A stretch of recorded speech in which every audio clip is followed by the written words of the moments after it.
Yes man, sa pag-usap, mayong adlaw diya sa inyong tanan. No, naday ko diri sa among bukid karon.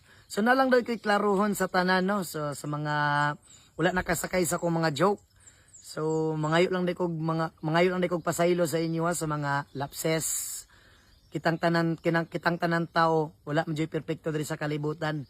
Pero diha man kita mugikan sa mga kamalian bago ta makaamgo, mga maabot ta sa mga tama nato nga panghimuon. So mangayo lang day kog pasaylo sa inyo ha, sa mga wala nakasakay sa akong mga joke no. Actually angkon man pud ko sa akong kaugalingon nga nagid pud ko'y mali og mali gid pud bitaw sa tinuod lang. Actually nadungog lang man pugod nako ni sa mga sound sa budots manggod. Unya nadungog nako siya motong akong gigamit abi na kog okay ra. Binag okay ra motong gigamit ako sa entertainment. Pinaagi sa kukuan wala pud ko naghuna-una nga lain di ay sa tanan.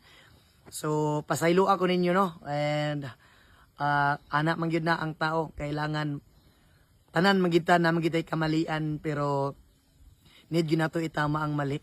So samtang karon ginahinay-hinay na po nako ag-adjust og ang tanan para maliwanagan pud mo no. Og mura to, dagang salamat sa inyo tanan.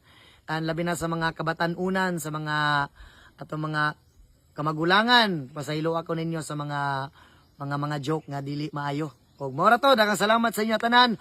Og amping mo kanunay, I love you gihapon sa inyo ha. God bless sa pag-usab. Uhahay lang gihapon kanunay.